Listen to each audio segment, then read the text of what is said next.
Samuel Pepys, a diligent naval administrator, had been meticulously documenting his daily life and the political climate of Restoration England for years. However, the summer of 1666 brought a terrifying new threat: the bubonic plague, which had already devastated London. On September 2nd, a small fire in a baker's shop on Pudding Lane quickly escalated into an unimaginable catastrophe. Before he went to bed that night, the fire was just a rumor, a distant glow on the horizon. By the time he dressed for work the next morning, over 300 houses had already turned to ash. This is not a history lesson. This is his private diary. Act 2. The Document. Story. Arc 1. A Distant Glow. Some of our maids were sitting up late last night, getting things ready for our feast today.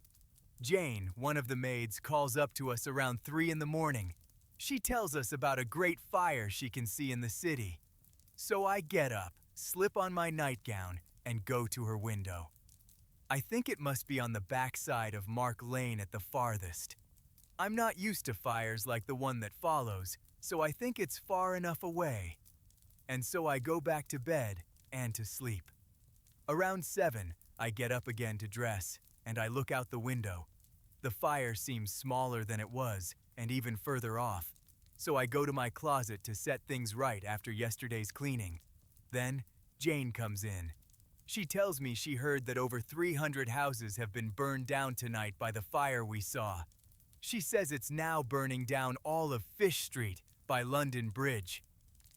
So I get myself ready immediately. I walk to the Tower of London, and there I get up onto one of the high places with Sir J. Robinson's little son coming up with me. And there I see the houses at that end of the bridge are all on fire. An infinite great fire on this side and the other side of the bridge. And this, among other things, troubles me for poor little Michelle and our Sarah who live on the bridge. My heart is full of trouble. I go down to the lieutenant of the tower, who tells me that it began this morning in the King's Baker's house in Pudding Lane, a man named Farriner.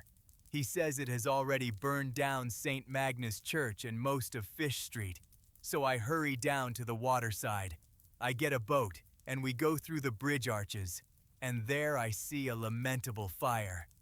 Poor Michelle's house, as far as the Old Swan, is already burned that way. The fire is running further, and in a very little time, it gets as far as the steel yard, right while I am watching. Everywhere, people are trying to move their goods. They're flinging them into the river or bringing them into the lighters that are waiting offshore. Poor people are staying in their houses until the very fire touches them and then running into boats or clambering from one set of waterside stairs to another. And the poor pigeons. I see they are reluctant to leave their homes. They hover around the windows and balconies until their wings burn and they just fall down. I stay there for an hour and I see the fire rage in every direction, and nobody, as far as I can see, is trying to quench it. They are only trying to move their goods and leave everything else to the fire. Story Arc 2: An Appeal to the King. I have seen it get as far as the steel yard. The wind is mighty high, driving it deeper into the city, and everything, after such a long drought, is combustible. Even the very stones of the churches and the steeple of St. Lawrence Pountney, where my old schoolfellow Elborough is parson. I see it take fire at the very top, and there it burns until it falls down. I have to do something. I head to Whitehall Palace. There's a gentleman with me who wanted to leave the tower in my boat to see the fire. We go up to the king's private closet in the chapel. People come around me, and I give them an account that horrifies them all. Word is carried in to the king, so I am called for. And I tell the king and his brother, the Duke of York, what I saw. I tell them that unless His Majesty commands houses to be pulled down, nothing can stop the fire. They seem much troubled. The king commands me to go to my Lord Mayor, Sir Thomas Bloodworth, and command him from the king to spare no houses, to pull down everything in the fire's path. The Duke of York tells me to let the mayor know that if he needs more soldiers, he shall have them. Lord Arlington tells me the same thing later, as if it's a great secret. Here, I meet Captain Cock. He lends me his coach, and I go with my friend Creed toward St. Paul's. We walk along Watling Street as best we can. Every creature is coming away from the fire, loaded with goods to save. Here and there, sick people are being carried away in their beds. Extraordinary fine goods are being carried in carts and on people's backs. It's chaos. At last, I meet my Lord Mayor in Canning Street. He looks like a man completely spent, with a handkerchief tied around his neck. When I give him the king's message, he cries out like a fainting woman. "Lord, what can I do? I am spent. People will not obey me. I have been pulling down houses, but the fire overtakes us faster than we can do it." He says he doesn't need any more soldiers, and as for himself, he must go and refresh himself, having been up all night. So he leaves me, and I leave him, and I walk home. Jazz Story Arc 3, The Spent Mayor. I walk home, seeing people almost completely distracted, and no one using any means to quench the fire. The houses are so very thick here, and full of things for burning, like pitch and tar in Thames Street, warehouses of oil and wines and brandy. Here I see Mr. Isaac Hublon, the handsome man, prettily dressed but now dirty, at his door at Dowgate. He's receiving some of his brother's things, whose houses are on fire. He says they've been moved twice already, and he fears, as it soon proves, that they must be removed from his house also in a little time. A sad thought. And to see the churches all filling up with goods from people who should have been sitting quietly there at this time for Sunday service. By this time it is about 12 o'clock, so I go home. And there I find my guests, who are Mr. Wood and his wife Barbary Sheldon, and also Mr. Moon. She is dressed mighty fine, and her husband, for all I can see, is a decent man. But Mr. Moon's plan and mine, which was to look over my private study and please him with the sight of my collections, which he has long wanted to see, that is wholly disappointed. We are in great trouble and disturbance over this fire, not knowing what to think of it. However, we have an extraordinary good dinner, and we are as merry as we can be at such a time. While we are at dinner, Mrs. Batelier comes to ask after Mr. Wolfe and Staines, who it seems are related to them. Their houses in Fish Street are all burned, and they are in a sad condition. She is so frightened she won't stay.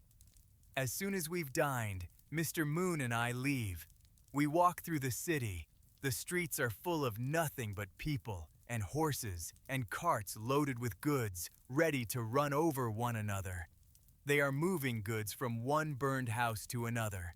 They are now moving things out of Canning Street, which was receiving goods this morning, into Lombard Street, and further. Among others, I see my little goldsmith Stokes receiving some friend's goods.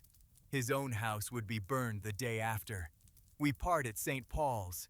He goes home, and I go to Paul's Wharf, where I had appointed a boat to wait for me. I take in Mr. Carcass and his brother, whom I meet in the street, and I carry them below and above the bridge. And again, we go to see the fire. It has now gotten further, both below and above the bridge, and there's no likelihood of stopping it. Story Arc 4, The Arch of Fire. We meet the King and the Duke of York in their barge. We go with them to Queenhithe, and they call Sir Richard Brown to them. Their order is only to pull down houses apace, both below the bridge and at the waterside. But little is done, or can be done. The fire is coming on them so fast. There was good hope of stopping it at the Three Cranes Tavern above, and at Butolph's Wharf below the bridge, if care were used. But the wind just carries it into the city. We on the water side have no idea what it's doing there. The river is full of lighters and boats taking in goods, and good goods are just swimming in the water, and I observe that in hardly one boat in 3 that has the goods of a house in it, there isn't a pair of virginals in it. Having seen as much as I can for now, I go away to Whitehall by appointment. I walk to St. James's Park, and there I meet my wife and Creed and Wood and his wife. We walk to my boat, and there, upon the water again, up and down, watching the fire. It is still increasing, and the wind is great. We get as near the fire as we can for the smoke, and all over the Thames, with your face in the wind, you are almost burned with a shower of fire drops. This is very true. Houses are being burned by these drops and flakes of fire, 3 or 4, no, 5 or 6 houses away from the main fire. When we can endure no more upon the water, we go to a little alehouse on the bankside, over against the 3 cranes, and there we stay until it is almost dark.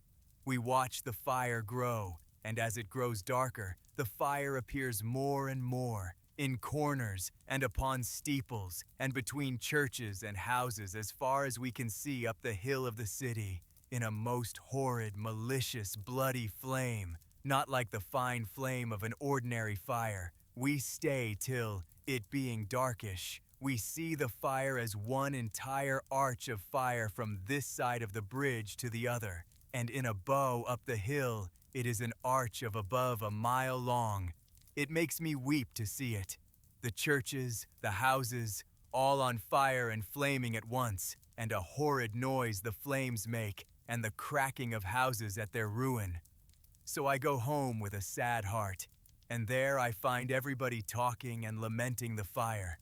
Poor Tom Hayter has come, with a few of his goods saved from his house, which was burned on Fish Street Hill. I invite him to stay at my house, and I receive his goods. But I was mistaken in thinking he could lie there. The news comes every moment of the growth of the fire, so we are forced to begin to pack up our own goods and prepare for their removal. And by moonshine, it being a brave, dry, moonlit, and warm night, we carry much of my goods into the garden, and Mr. Hayter and I, we move my money and my iron chests into my cellar, thinking that is the safest place. And I get my bags of gold into my office, ready to carry away, and my chief papers of accounts also, and my tallies into a box by themselves. So great is our fear. Sir W. Batten has carts coming from the country to fetch away his goods tonight. We put Mr. Hayter, poor man, to bed for a little, but he gets very little rest. There is so much noise in my house, taking down of goods. Story Arc 5. The Evacuation. It is the 3rd day.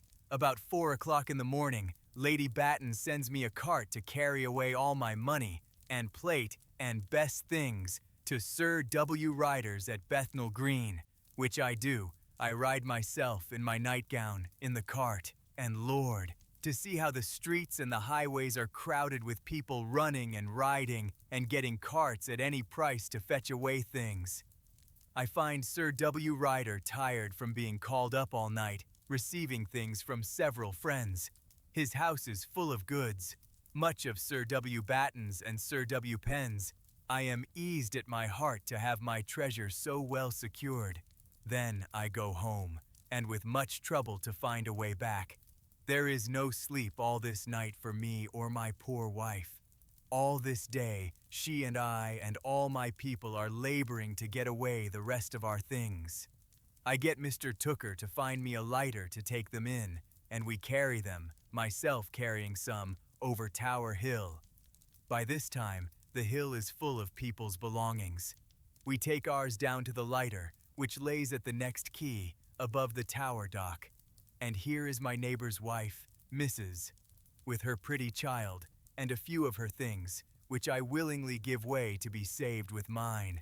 But there is no passing with anything through the postern gate. The crowd is so great.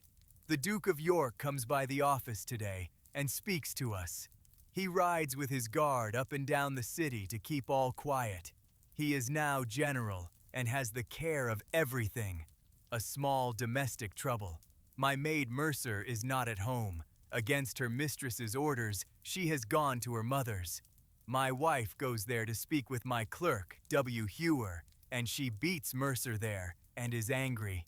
Her mother says she is not an apprentice girl to ask leave every time she goes abroad. My wife, with good reason, is angry, and when Mercer comes home, she tells her to be gone again, and so she leaves. This troubles me, but yet less than it would, because of the condition we are in. We are in fear of coming in a little time to being less able to keep a maid of her quality. At night, I lay down a little upon a quilt of W. Hewers in the office. All my own things are packed up or gone, and after me my poor wife does the like. We have fed upon the remains of yesterday's dinner, having no fire nor dishes, nor any opportunity of dressing anything, all gone. Story Arc 6, A Pit in the Garden. The 4th day, I am up by break of day to get away the remainder of my things, which I do by a lighter at the iron gate. My hands are so full, it is the afternoon before we can get them all away. Sir W. Penn and I go to Tower Street. There we meet the fire burning 3 or 4 doors beyond Mr. Howell's. His goods, poor man, his trays and dishes and shovels. They are flung all along Tower Street in the gutters, and people are working with them from one end to the other, the fire coming on in that narrow street on both sides with infinite fury. Sir W. Batten, not knowing how to move his wine, has dug a pit in the garden and laid it in there, and I take the opportunity of laying all the papers of my office there that I cannot otherwise dispose of. And in the evening, my friend Sir W. Penn and I, we dig another pit. We put our wine in it, and I put my Parmesan cheese in as well, my wine and some other things. The Duke of York was at the office this day, at Sir W. Penn's, but I happened not to be within.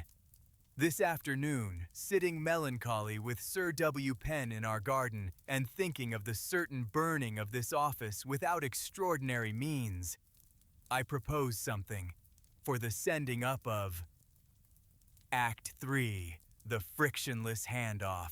He had moved his money, his silver, his papers. He had even buried his wine and his prized Italian cheese in the dirt of his garden like a pirate burying treasure. He had saved what he could, but the fire was still coming. The next day, he and Sir William Penn would dig yet another pit. But with the Duke of York now in command of the city's defense and the fire still advancing, Pepys proposed a new, desperate plan for the defense of their own offices. A plan for the sending up of Dorman from the dockyards to pull down the houses around the Navy office. It is the only way to create a firebreak and stop the flames from reaching us here. Sir William Penn agrees.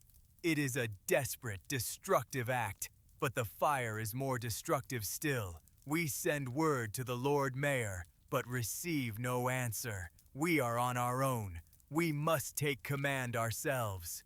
I send my man Will Hewer to the dockyard at Woolwich with a note. He is to gather all the men he can, to tell them to come at once, to be ready to tear down buildings with their bare hands if they must. All our neighbors are fleeing, packing their goods onto carts, or just carrying what they can. I see a man I know, a spectacle maker named Mr. Hoare, standing in the street.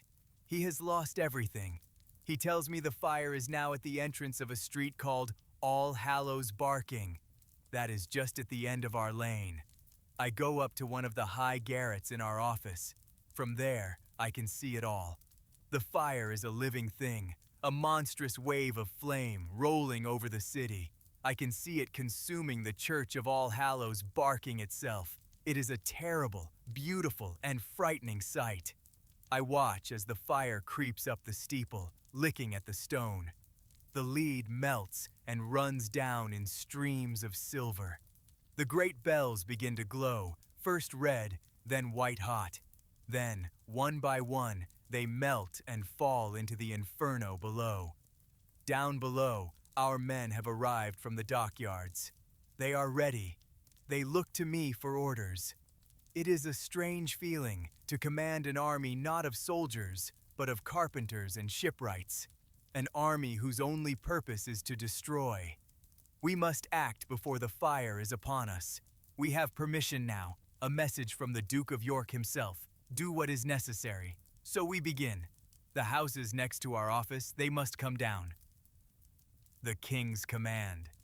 The men work with a furious energy. They are not just saving the Navy office, they are fighting for their own homes, their own part of the city. They climb onto the roofs, tearing away tiles. They swing axes against the timber frames, shouting with every blow. I am everywhere at once. I am directing them, pointing out which house to attack next. I am organizing water carriers from the Thames. I am running messages back and forth from our lookout, who watches the fire's advance from the top of the office building. The fire does not care for our efforts. It leaps across the firebreak we have made. Sparks, carried on the wind, land on the roofs of the houses we thought were safe. New fires erupt, small at first, then growing with terrifying speed. We have only managed to slow it down.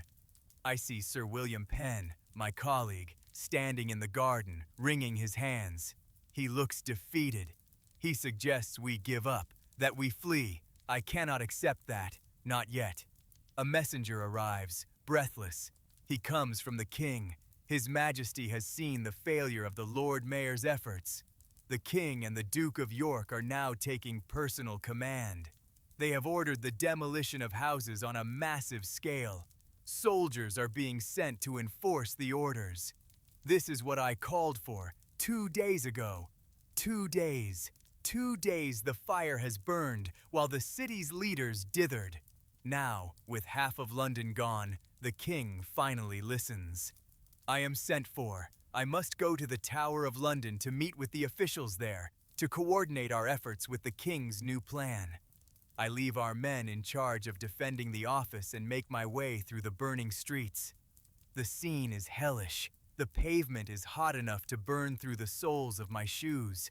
I see cats and dogs, even pigeons, falling from the sky, suffocated by the smoke or with their feathers singed off. The air itself is on fire.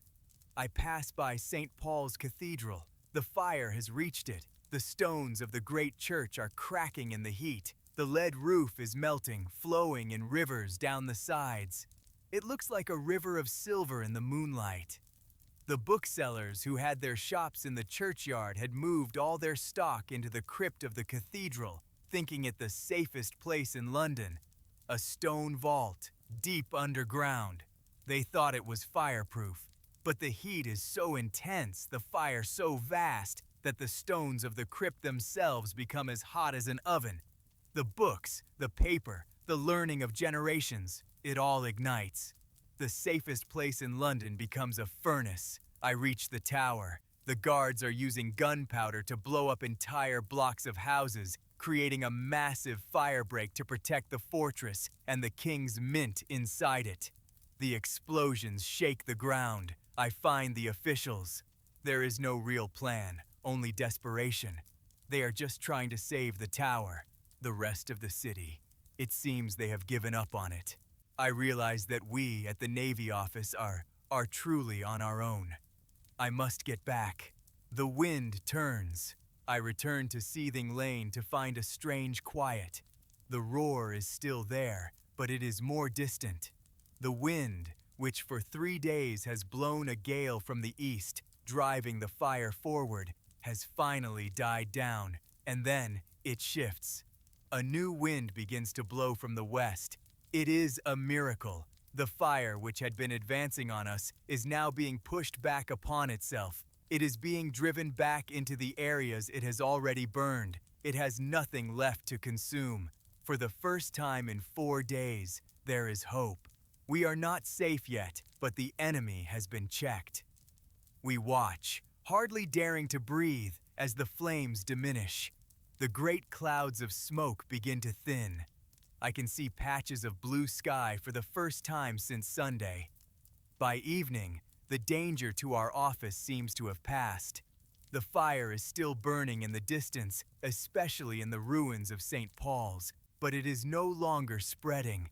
We have been saved. Not by our own efforts, not by the king's command, but by the wind. I am exhausted. I have not slept properly in days, but I cannot rest. I must see the extent of the damage. I take a walk, out from our little island of safety and into the ruin. The city I knew is gone. It is a ghost. The streets are unrecognizable. I navigate by the memory of where things were. Here was a church, now just a pile of smoking stones. There was a market, now a field of ash. The ground is still hot. In some places, cellars are still burning like little volcanoes, flames shooting up from the rubble. The smell is indescribable. Smoke, ash, burned wood, and something else. Something foul. I walk towards the river. I want to see what has become of London Bridge. The houses on the bridge were some of the first to go, but the bridge itself, the old stone arches, they still stand. A skeleton across the water. I see people, survivors. They wander through the ruins like ghosts, their faces blank with shock. Some are searching for their homes. Some are just sitting in the ash with nowhere to go. I find the place where my old house was, where I was born.